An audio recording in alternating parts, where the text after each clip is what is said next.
5 erreurs en séduction que même les pros, une partie d'entre eux en tout cas, ignorent, et comment les transformer en atouts. On repart sur un format un peu plus léger, notamment en parlant de 5 erreurs cruciales qui vont toucher dans le domaine de la séduction, que l'on peut voir très souvent fait par des individus qui sont inexpérimentés, parfois un peu moins inexpérimentés, mais qui font quand même ces erreurs, et qu'il faut éviter à tout prix. Rappelons-nous, la séduction est un comportement subtil, qui est influencé par la psychologie cognitive, comportementale, par votre archétype de personnalité par exemple, et les fonctions cognitives que vous employez, plus naturellement en tout cas.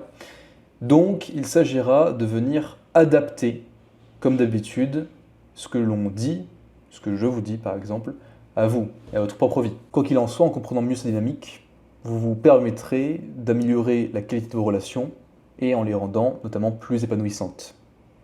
Parce que vous pourrez aller plus loin dans le processus d'interaction. On est parti.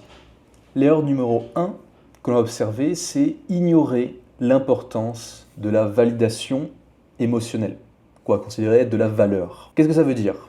Beaucoup d'individus, notamment dans le milieu de la séduction, vont recommander le fait de travailler sur les compétences sociales d'un côté et sur l'apparence physique de l'autre. Et vont penser d'ailleurs que montrer une grande confiance en soi et avoir des bonnes compétences sociales, donc un bon game par exemple, va être suffisant pour tisser du lien. Là, en réalité, on peut le comprendre que ce n'est pas le cas. Pour quelle raison? Parce qu'avec ça, ça suffira à tisser le lien initial qui va commencer donc l'interaction, notamment dans le cadre d'un abordage, mais en aucun cas suffisant pour faire en sorte de donner envie à la demoiselle d'aller plus loin dans l'interaction, notamment dans le cadre du date. Les femmes vont chercher une réelle connexion émotionnelle, et ça notamment par le biais d'un apport de valeur. Apport de valeur qui va généralement avoir tendance à être perçu comme unilatéral du point de vue des hommes, c'est-à-dire qu'on va commencer par donner beaucoup de valeur de nous-mêmes avant de voir un retour de valeur. Mais en réalité, on part du principe encore une fois que le masculin représente la proactivité, le féminin la réactivité, et en comprenant cela, il en devient normal, en tout cas compréhensible, que, étant homme, nous devions nous investir plus au début pour ensuite récolter un petit peu le fruit de nos efforts, on pourrait dire. Comment faire donc pour outrepasser ce problème? Le but, ce sera bien sûr de montrer de l'empathie, de la compréhension et faire en sorte de monter progressivement sur l'échelle de la communication vers un niveau 5, la vulnérabilité. Idéalement, même si c'est contre-intuitif, il s'agira d'aller chercher, d'aller creuser sur des événements difficiles de la personne et venir écouter d'une oreille attentive l'histoire de sa vie. En faisant ça, on pourrait penser effectivement que pas de choses négatives, notamment un premier date, en tout cas négative avec un fort impact émotionnel négatif sur la personne, pourrait être contre-productif. En réalité, et encore une fois bien sûr, tant que c'est bien fait et qu'on montre de l'empathie, ça ne sera que positif, parce qu'il n'y a pas, je précise, dans le cas d'une interaction, il n'y a pas de négativité à faire en sorte, ou en tout cas ça ne va pas nous desservir nos intérêts que de faire en sorte de parler de choses négatives. Ça, en fait, tant qu'il va y avoir un changement, une transition dans l'état émotionnel de la personne, ça va créer un haut ou un bas. Que ça crée un haut ou un bas, ça nous ramène au même point. Le résultat est le même. Il y a un investissement émotionnel, ce qui veut dire que la transaction émotionnelle entre les deux individus se passe bien. Rappelez-vous de ça. Encore une fois, Race and Shaver, 88, qui, dans leur étude, parlent du fait que l'intimité et l'implication émotionnelle vont permettre de renforcer les liens entre les individus et amener plus loin l'interaction. D'accord? On s'en rappelle, on le répète régulièrement, il faut le comprendre. La deuxième erreur qu'on va observer, c'est le trop de compliments et peu sincère. Encore une fois, rappelons-nous que du côté des femmes, il y a cette tendance, en tout cas de la part des hommes, à venir les complimenter à tort et à travers. Ce que je veux dire par là, c'est-à-dire que très régulièrement, on va être tenté de la complimenter naturellement parce qu'il nous vient, mais des choses qui vont être un petit peu fébriles, je dirais, ou qui manquent de sens. Tu es belle, tu es mignonne, tu es ci, tu es ça. Complimenter son apparence physique de manière directe et abrupte n'apporte absolument rien. Pour quelle raison? Parce que ce n'est pas unique, d'accord? La beauté n'est pas unique. On peut trouver de la beauté dans tout, en tout cas dans beaucoup de choses. À défaut donc de parler en absolu, dans beaucoup de choses on peut observer de la beauté, à l'œil en tout cas entraîné qui sait observer, forcément. Qu'est-ce qui va faire en sorte qu'un compliment va être apprécié et bien reçu de la part de la demoiselle s'il est unique? Comment est-ce qu'on rend un compliment unique à votre avis? Je vous laisse quelques secondes. Est-ce que vous l'avez? C'est tout simplement en faisant en sorte de complimenter quelque chose qui n'est pas à la portée de l'observation du premier venu. Par exemple, un trait de caractère qui, mis en lumière, fait sens et est quelque chose de très positif, mais qui ne va être compréhensible, visible, que par quelqu'un qui sait où chercher, qui sait poser les bonnes questions et comprendre les implications derrière cela. Exemple concret, donc encore une fois, plutôt que de lui dire « tu es belle », on va pouvoir observer de manière vraiment très simple qu'elle a un style qui est décalé, qui ne sied pas à la culture dans laquelle elle est, mais qui pourtant la met en valeur.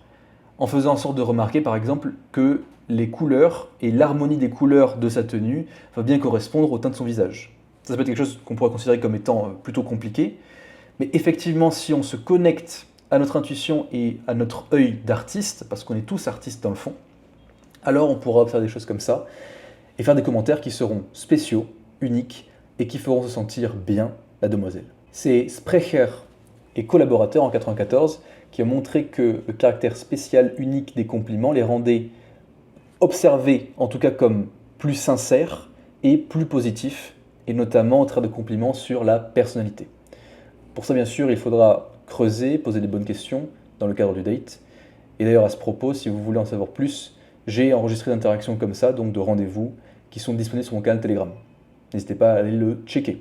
Avant de continuer, d'ailleurs, si cette vidéo vous plaît ou ce contenu vous plaît, n'hésitez pas à vous abonner, à liker, à cliquer sur la cloche de notification pour pouvoir ne rien manquer de mes nouvelles vidéos. Et d'ailleurs, si vous connaissez quelqu'un, ami, famille, partenaire, qui serait intéressé par le contenu que je mets en avant, que ce soit cette vidéo ou ma chaîne YouTube, n'hésitez pas à le partager. Encore une fois, le savoir, c'est le pouvoir. Et tant que vous faites en sorte de partager du savoir, alors vous apportez de la valeur, une valeur incommensurable à autrui.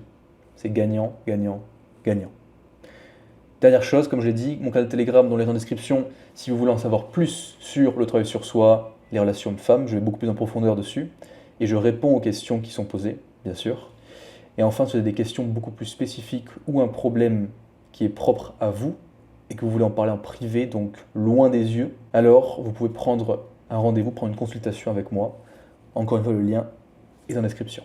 On est reparti. La troisième erreur, c'est de ne pas comprendre les styles d'attachement et donc la psychologie de l'attachement. Beaucoup d'hommes ignorent comment les styles d'attachement et les comportements dus à la psychologie d'attachement influencent leurs relations avec autrui, notamment avec les femmes. Et malheureusement, ça mène à des attentes qui sont généralement irréalistes ou alors à mettre les personnes sur des piédestals. Il s'agira donc de faire ses recherches par rapport au style d'attachement anxieux, évitant et sécure, pour faire en sorte de mieux comprendre déjà son propre style d'attachement, venir comprendre notre blessure, notre type de blessure d'âme principalement, donc liée à l'enfance, pour faire en sorte de mieux naviguer les relations amoureuses, et plutôt que de se laisser balloter par les courants de toute interaction, faire en sorte de naviguer d'une main de maître sur les flots, ou même le torrent, on pourrait dire, de l'interaction.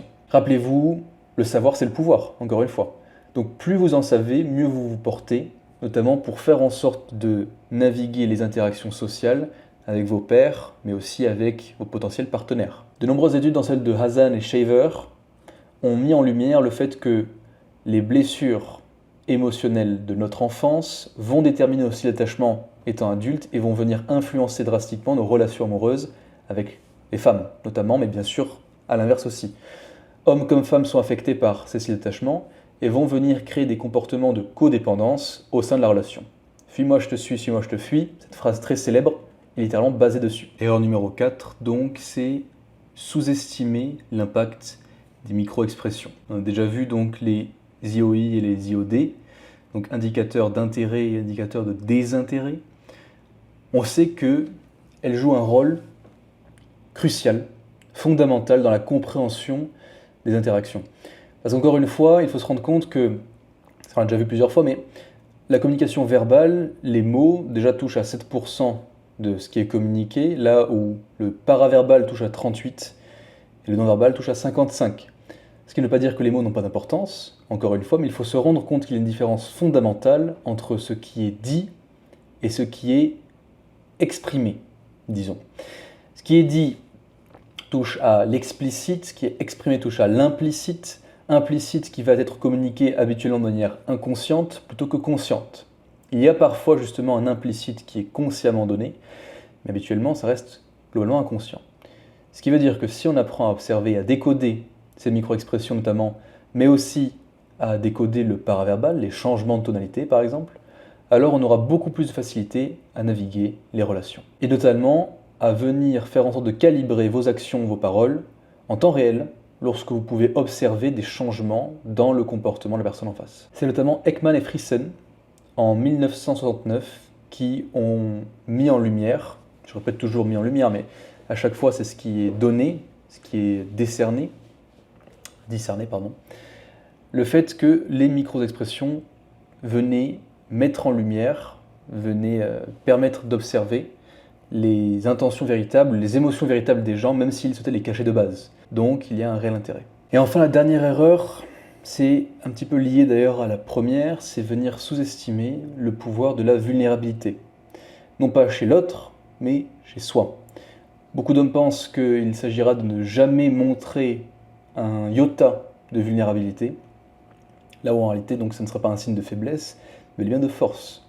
L'homme qui est capable de se montrer vulnérable, encore une fois avec parcimonie, pas de se montrer en tant que victime, ou sous un jour vraiment mauvais, permettra donc un meilleur semblant de compréhension de la part de l'autre personne, d'un côté, mais mettra en lumière aussi le fait qu'elle se connaît, qu'elle se comprend. Là donc pour le cas de l'homme, qu'il se connaît, qu'il se comprend bien sûr, je parlais de la personne, et qu'il s'accepte comme il est, au final. Ce qui va être un des facteurs cruciaux, donc prédéterminants dans la sélection d'un potentiel partenaire, notamment du côté des femmes. Parce qu'il n'y a rien, en tout cas pour une femme qui elle-même se connaît un tant soit peu, là on ne parle pas de femme toxique, pure, simple, dure et extrêmement blessée, mais il n'y a rien de plus attirant pour une femme qui se respecte un tant soit peu, encore une fois, une femme de qualité, qu'un homme qui connaît, comprend ses émotions et qui est capable de s'y connecter, plutôt que de les rejeter constamment. Parce qu'encore une fois, c'est en montrant qu'on est humain, en apportant un petit peu de nuance à notre caractère et notamment dans la manière qu'on a de se dépeindre dans l'interaction, que l'on viendra attirer réellement l'autre, qu'on dépassera donc l'attirance superficielle pour se diriger vers une attraction profonde. Encore une fois, rappelez-vous, la séduction n'est pas un ensemble de techniques, mais c'est bel et bien une compréhension profonde du psyché, de l'être humain et des dynamiques sociales. Et c'est aussi une capacité à créer et à maintenir des relations authentiques et humaines. En évitant ces erreurs, donc, vous allez pouvoir vous permettre de mieux réussir en séduction, mais dans l'absolu, surtout, de mieux pérenniser vos relations à autrui. Au vu de tout ce que l'on a vu aujourd'hui, à votre avis, de quelle manière est-ce que vous pouvez appliquer ces choses-là dès demain, on pourrait dire, afin d'avoir plus de succès dans vos interactions? Au-delà de ça, y a-t-il des erreurs parmi celles que j'ai mentionnées que vous avez pu commettre, donc bien sûr inconsciemment, par le passé, et que vous réussissez donc avec cette vidéo maintenant à observer avec du recul et à voir à quel point est-ce que c'était impertinent? Partagez-moi vos réflexions en commentaire, je me ferai un plaisir de les lire, comme à chaque fois, et d'y répondre, bien sûr. Et si jamais vous souhaitez en savoir plus sur le sujet, rappelez-vous, faites vos recherches, bien sûr, ou sinon vous pouvez rejoindre mon canal Telegram. C'était Rémi, bon courage.